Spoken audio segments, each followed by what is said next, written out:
Ia mengikat kayu dan pipa besi bersama. Gunakan pisau tidak berhenti menggosok ke pipa besi. Kemudian menuang sekedip bubuk hitam ke dalam. Masukkan beberapa tablet besi kecil ke dalam. Kemudian diambil 4 batang korek api. Mengikatnya bersama. Lalu membidik. Jadi begitu. Senjata AK yang pertama di dunia sudah dilahirkan. Dia bernama Kalashnikov. Adalah ayah dari AK-47. Karena biaya produksi senjata sangat murah. Kekuatan kerusakan yang kuat. Jadi disebut adalah salah satu dalam 10 senjata terbaik di dunia. Penciptanya hanya lulus SD. Juga belum pernah dilatih secara profesional. Jadi senjata legendaris ini. Bagaimana cara membuatnya? Kisah adalah begini.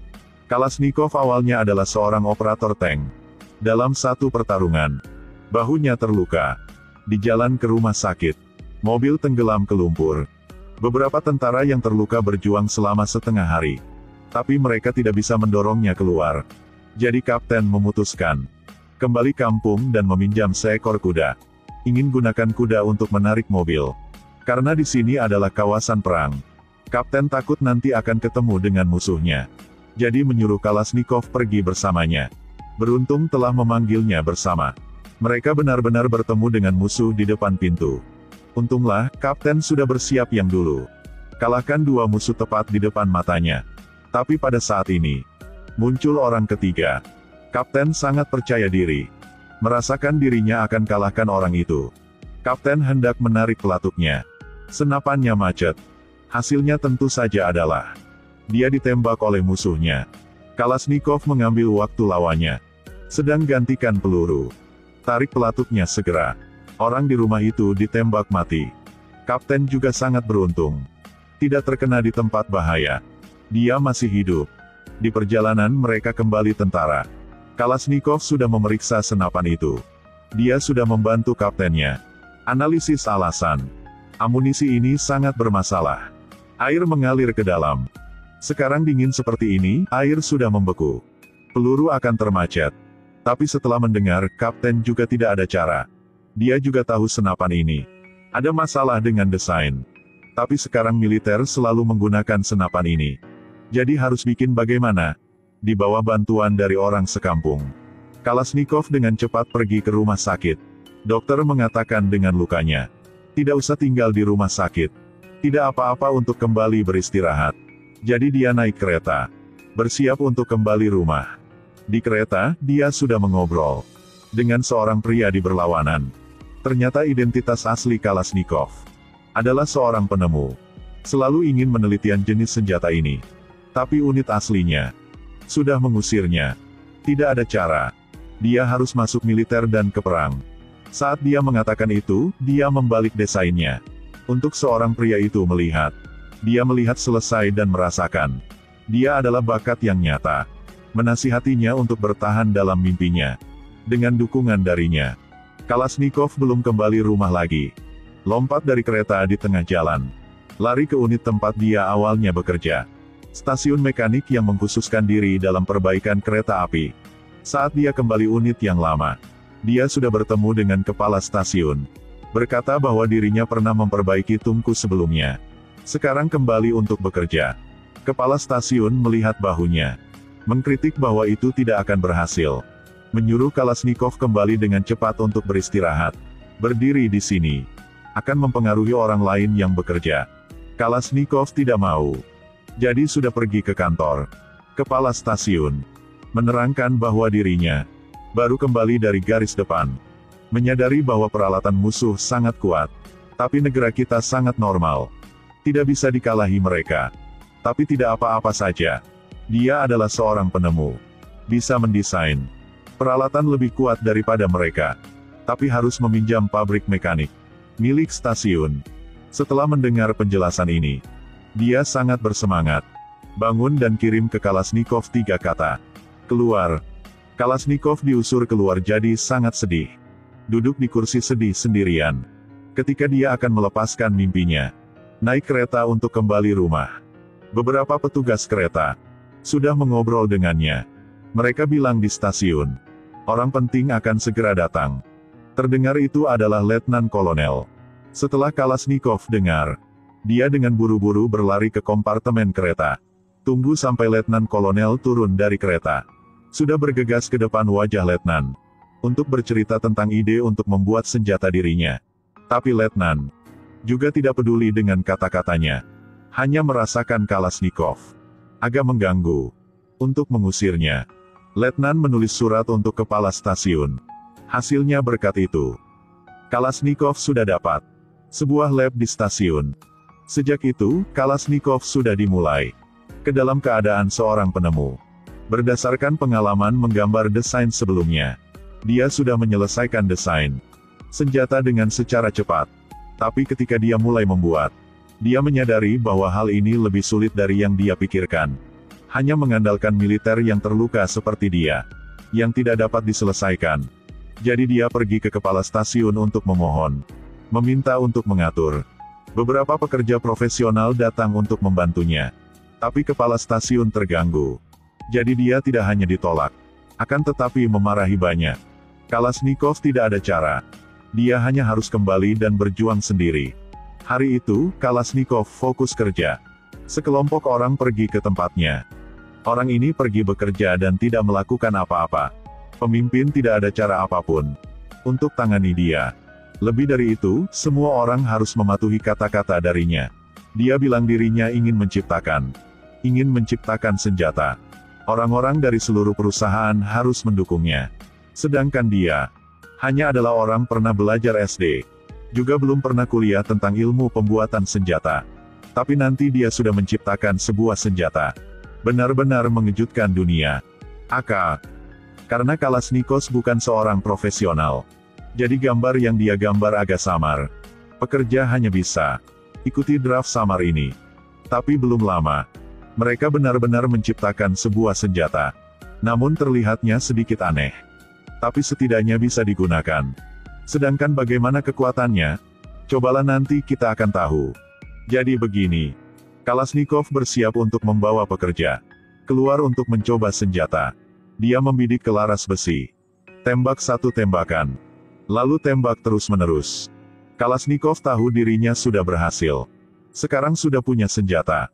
Jadi biar lebih terkenal, Kalashnikov naik mobil ke kantor pemerintah. Mengatakan bahwa dia ingin bertemu dengan Letnan Kolonel. Petugas bilang Letnan Kolonel agak sibuk. Jika tidak mendesak, jangan saling bertemu.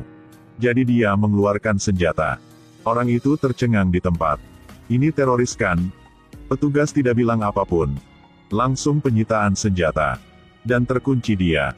Belum tidak lama, Letnan Kolonel sudah kembali dari garis depan. Bawahan, cepat berikan dia senapan Kalashnikov.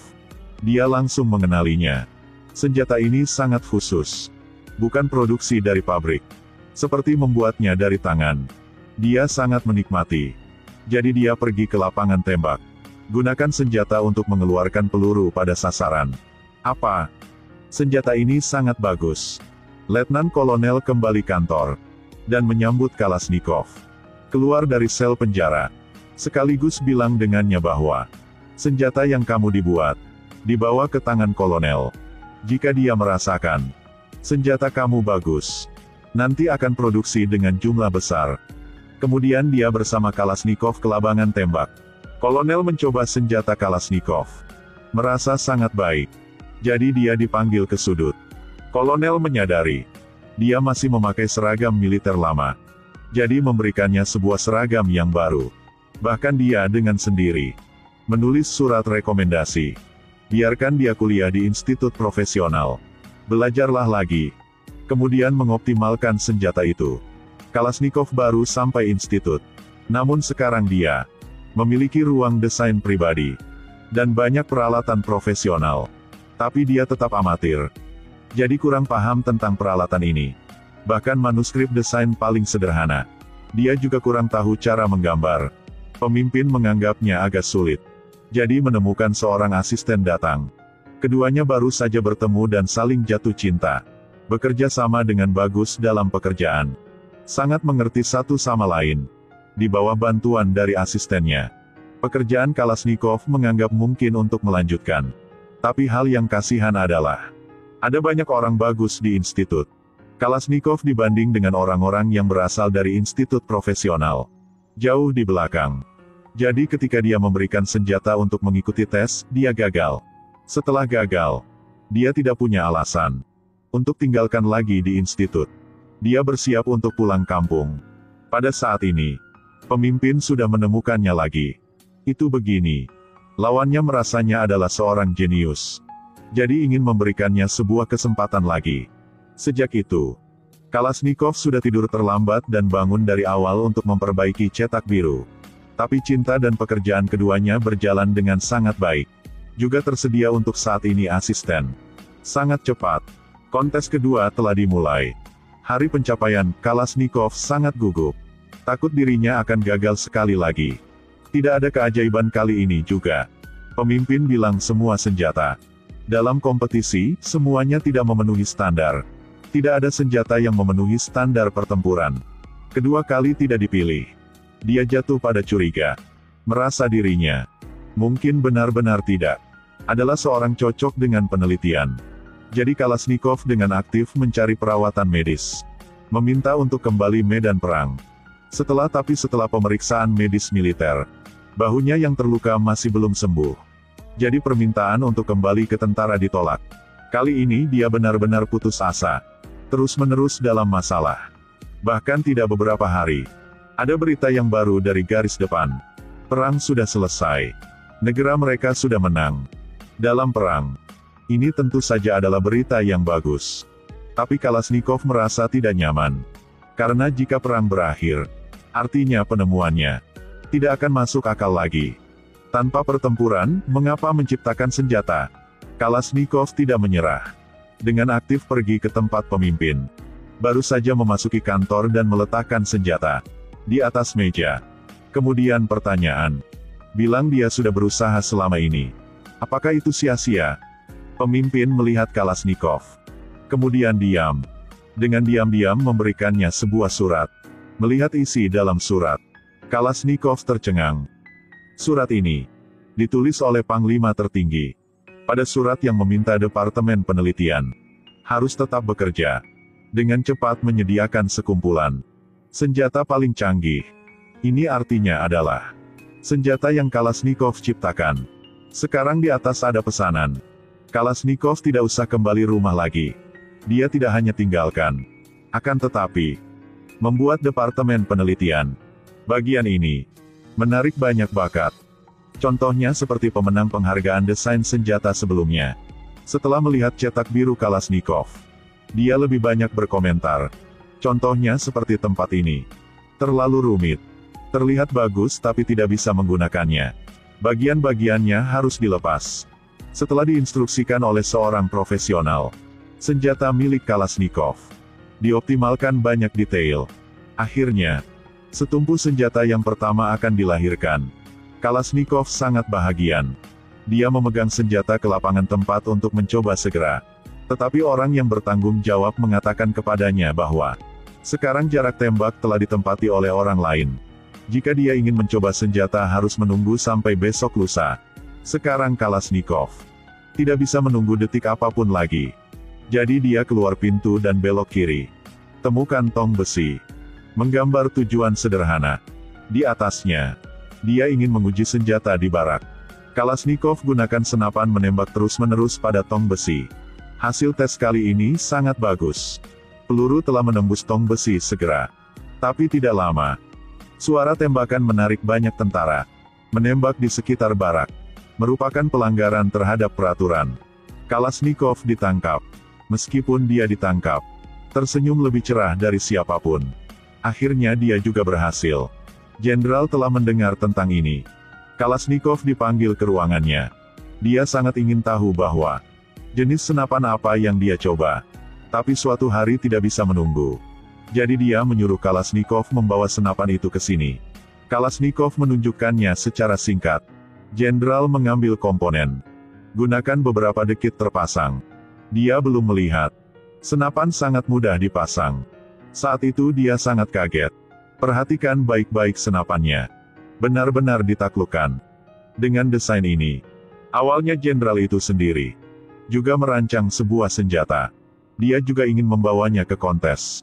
Sekarang dia melihat senapan Kalashnikov. Dia memutuskan untuk mundur dari kontes. Karena dibanding dengan senapan ini, senapannya hanya membuatnya kehilangan muka.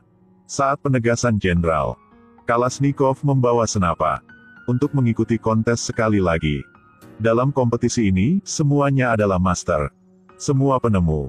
Mereka semua mengeluarkan karya terbaik mereka untuk menguji kemampuan tempur senapan dalam kenyataan. Kontes mensimulasikan medan perang yang nyata. Dan para situasi akan bertemu. Di bawah air, gurun. Ada cukup medan. Dengan ujian yang begitu berat. Banyak senapan termacet peluru. Hanya senjata Kalashnikov. Bahkan rendam dalam air. Atau masukkan pasir. Setelah mengeluarkannya, Anda masih bisa lanjut menembak. Tentu saja. Bisa menembak hanya standar terendah. Akurasi senapannya sangat tinggi. Senapan Kalashnikov sudah memenangkan kompetisi sepenuhnya. Diproduksi dalam jumlah besar setelah kompetisi. Dia juga untuk desain yang luar biasa. Tapi dapatkan peningkatan pangkat militer. Jenderal juga memimpinnya. Pergi dan lihat bagaimana parade dilakukan. Melihat militer-militer. Di tangan mereka semua senjata yang dia temukan. Kalashnikov merasa kebahagiaan yang belum pernah terlihat sebelumnya. Namun dia tidak bisa ke medan perang lagi. Tapi bayangannya akan selalu muncul di medan perang. Sampai ini, film berakhir. Namun ini adalah sebuah film perang. Tapi film melakukannya dengan sengaja. Mengaburkan kebrutalan dan darah kental perang. Pendekatan berlawanan dari sudut lain. Ambil jalan cinta. Meskipun adegan atau musik. Mereka semua sangat teliti dan berusaha keras. Juga sangat berhati-hati dalam memilih aktor. Pemeran utama pria sangat mirip Kalashnikov. Saat masih muda. Saat dia menemukan AK-47. Hanya berumur 29 tahun. Tapi dia tidak gunakan senjata ini untuk mendapatkan uang. Yang memberikan semua keuntungan untuk negara. Tapi meski begitu, dia sering merasa bersalah. Karena senjata yang dia rancang membunuh banyak orang daripada senjata lainnya. Jadi ketika dia menerima medali, dia pernah berkata, dirinya belum membuat cerita yang bagus apapun. Baru saja membuatnya. Sebuah mesin membunuh manusia. Tapi sekarang kita semua memiliki pikiran yang sangat terbuka. Mereka semua memiliki pemikiran yang sama. Senjata tidak bersalah. Ini salah pengguna. Meskipun senjatanya sangat ganas. Tapi yang menyedihkan adalah hati manusia.